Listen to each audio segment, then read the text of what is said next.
শয়তানি কি বাড়বে? বলেন বলেন। এ কোরআন নবীজি আবু জেহেলের সামনেও পড়েছিলেন, আবু বকরের সামনেও পড়েছিলেন। দুইজনের নামের আগে আবু আছে না নেই?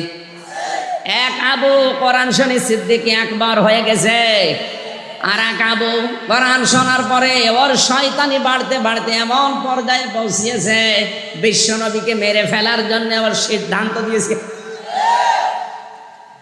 আশা করছে আপনি আবু জাহেলের মন নিয়ে বসেননি, আবু বকরের মতো মন নিয়ে বসেন, কোরআনে কারীম আপনার চোখ দিয়ে পানি বের করে ছাড়বে।